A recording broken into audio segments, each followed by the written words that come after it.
En este video vamos a hablar sobre las disoluciones amortiguadoras, que como su nombre lo indica, sirven para amortiguar. Empecemos por lo más básico. Las disoluciones amortiguadoras amortiguan, pero estas específicamente amortiguan un cierto tipo de efecto, que es el agregar a una disolución amortiguadora ácidos o bases fuertes. Entonces, su propósito es amortiguar el efecto de ácidos o bases fuertes. Ahora, las disoluciones amortiguadoras o reguladoras o buffers, como le quieran llamar, están compuestos, que esto es esencial que se los aprendan, están compuestos de un ácido débil y de una base débil. Es muy importante que se aprendan que es débil, porque cuando se tiene un ácido fuerte o una base fuerte, no se puede formar una disolución amortiguadora con esos. Solamente cuando yo tengo un ácido débil y una base fuerte. Y esencial también es que ese ácido y esa base que yo tengo forman entre sí un par conjugado ácido base. Entonces, por ejemplo, yo tengo el siguiente par conjugado: el ácido carbónico y el H2CO3 menos. Aquí me equivoqué, nada más HCO3 menos.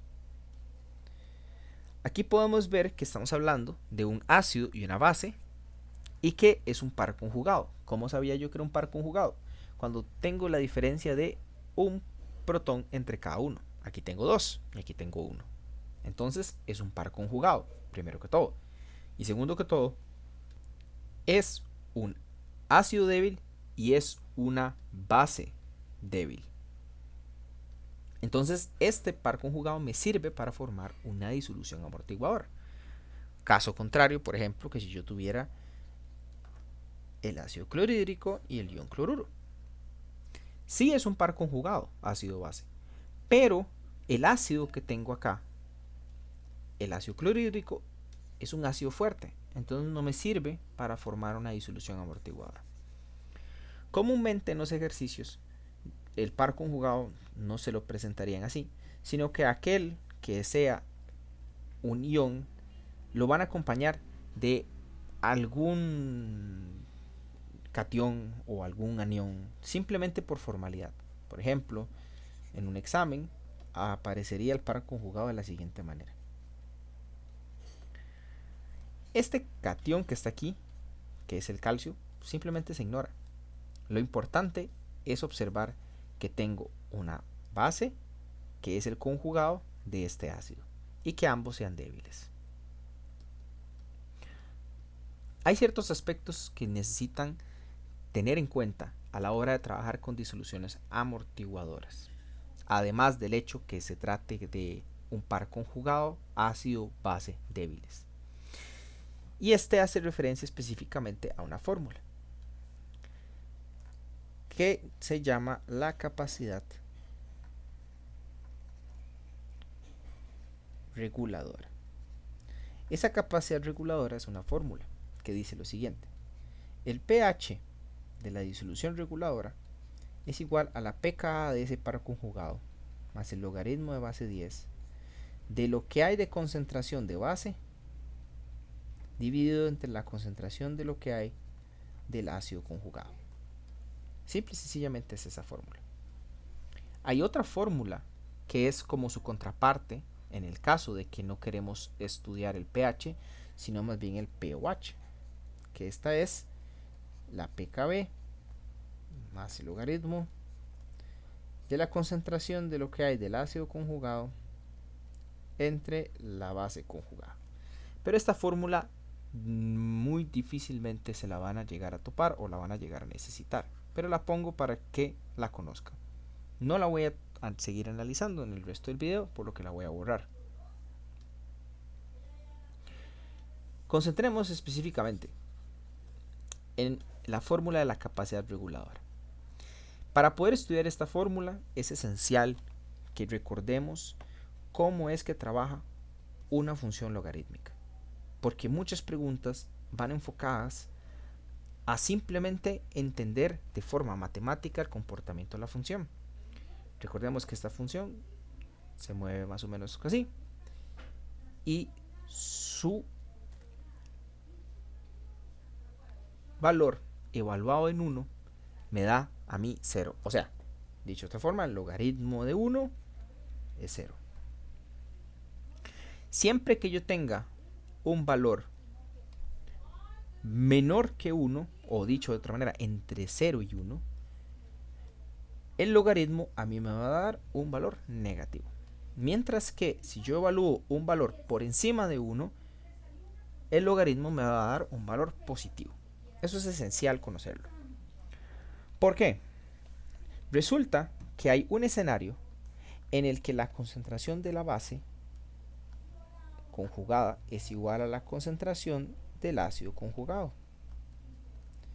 Cuando esto sucede, la fracción de concentración entre base y ácido es igual a 1. Y sabemos por lo que acabamos de explicar que el logaritmo de 1 es igual a 0. ¿Qué sucede entonces? Que todo este logaritmo equivale a 0. Y el pH es igual al valor de la pKa. Ese escenario, cuando pasa que esta igualdad se cumple, es lo que se llama la máxima capacidad reguladora, pues, de la disolución reguladora.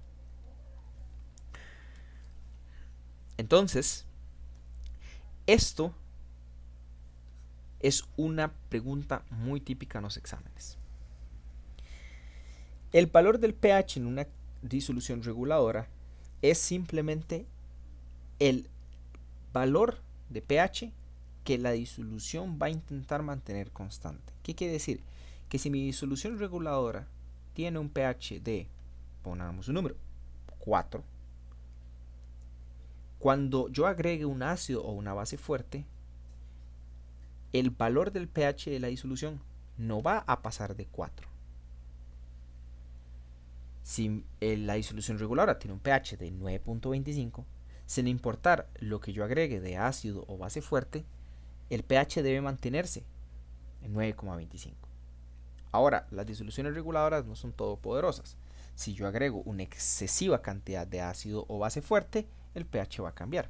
Entonces, las disoluciones reguladoras están hechas para amortiguar pequeñas cantidades de ácido y de base fuerte. Por supuesto, es importante contemplar el tema del desempeño. ¿Qué quiere decir esto? Que si yo tengo una disolución reguladora donde yo tengo una mayor cantidad de base conjugada que de ácido conjugado, mi disolución amortigua mejor los ácidos fuertes. Tiene sentido. Si yo tengo mucha base, voy a amortiguar mejor el efecto de los ácidos. Caso contrario, si yo tengo una cantidad grande de ácido dentro de mi disolución reguladora respecto a la cantidad que hay de base conjugada, mi disolución amortigua mejor el efecto de las bases fuertes. Eso es esencial también a la hora de responder a ciertas preguntas. Ahora vamos a pasar con un ejemplo para dar conclusión a este tema. La pregunta dice así: una disolución amortiguadora compuesta por esa esa base y ese ácido,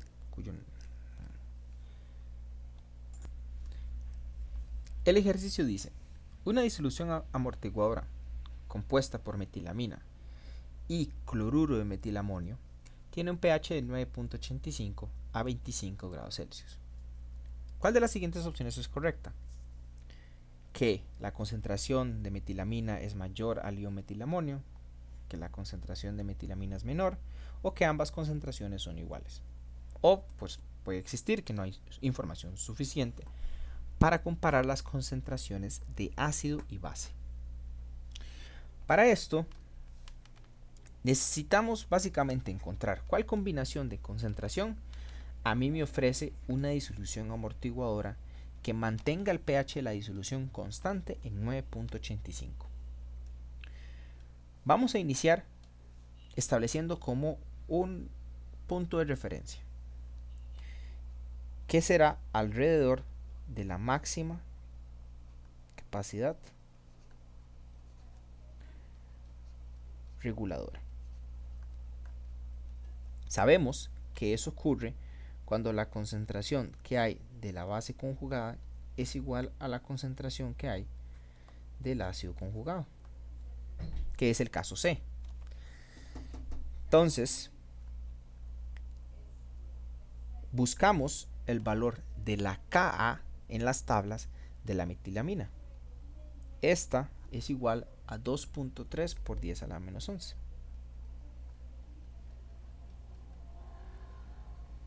Y calculamos, por supuesto, el pH según la fórmula de la capacidad reguladora, que dice que es la pKa más el logaritmo de base 10 de la concentración que hay de base dividido entre la concentración que hay de ácido.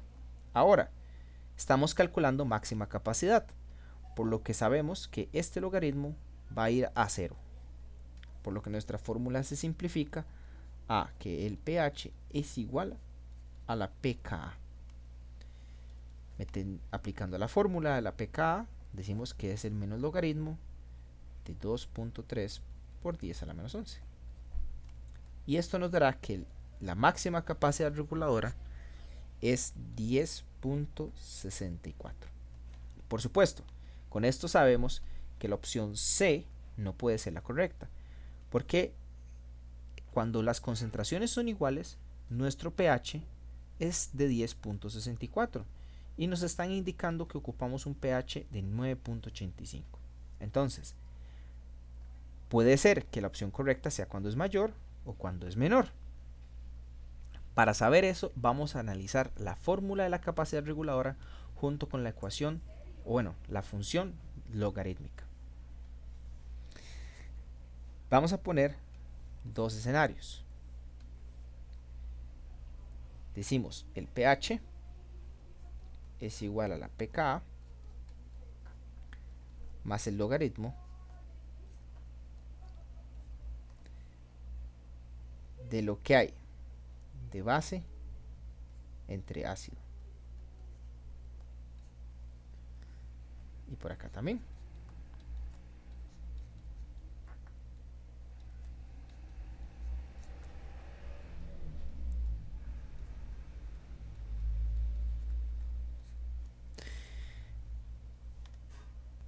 De la función logarítmica vamos a establecer qué sucede en los dos casos que tenemos como opciones restantes. Según el enunciado, hay un caso donde la concentración de base es mayor que la concentración que hay de ácido. En otro caso, tenemos que más bien la concentración de base conjugada es menor que la concentración que hay de ácido. Si nosotros hacemos esa fracción basándonos en que la concentración de la base conjugada es mayor que la del ácido, esto nos va a dar un valor mayor que 1 de fijo. Si en esta fracción la concentración de base es mayor que la que hay de ácido, nos va a dar un valor mayor que 1, por lo que nos estaremos ubicando en este ámbito de nuestro eje X. Y eso, por ende, nos va a dar un valor evaluado en el logaritmo positivo. Ahora, si yo entonces tengo claro que mi pKa, vamos a borrarlo, es 10.64 y yo a ese 10.64 le estoy sumando algo que es positivo, mi pH de fijo va a ser un valor mayor a 10.64, porque a ese 10.64 si le sumo algo, mi resultado va a ser mayor. Y no me sirve, porque yo ando buscando un pH de 9.85, o sea que más bien esté por debajo del 10.64. Ahora, si yo más bien estoy en el caso contrario, donde la concentración de base es mayor que la del ácido, y yo analizo eso mediante una fracción, y yo digo, bueno, si lo que hay de base es menor que lo que hay de ácido, eso va a ser un valor entre 0 y 1. Por lo que más bien me voy a ubicar en este ámbito de la función logarítmica. Y por ende, el valor que voy a obtener en el logaritmo es un valor negativo. Aplicamos el mismo razonamiento. Sabemos que la pKa es 10.64. Pero si yo más bien a ese 10.64 le estoy sumando un valor negativo, el pH que voy a obtener finalmente va a ser un valor menor a 10.64. Y eso me ayuda a llegar al valor final de 9.85. Entonces, entre estas cuatro opciones, ignorando la D, porque por supuesto sí hay información suficiente. Entonces, entre más bien estas tres opciones, sabemos que la opción C no es correcta, porque el pH resultante es 10.64. La opción A es incorrecta, porque el pH que me va a resultar que la concentración de base sea mayor que la del ácido es un pH mayor a 10.64 y yo necesito que esté cercano a 9.85. Y la opción C es la correcta porque el hecho que la concentración de base sea menor que la concentración de ácido me permite a mí llegar a un pH menor a 10.64, que es cercano al 9.85 que ando buscando. Y así es como se resuelve este ejercicio.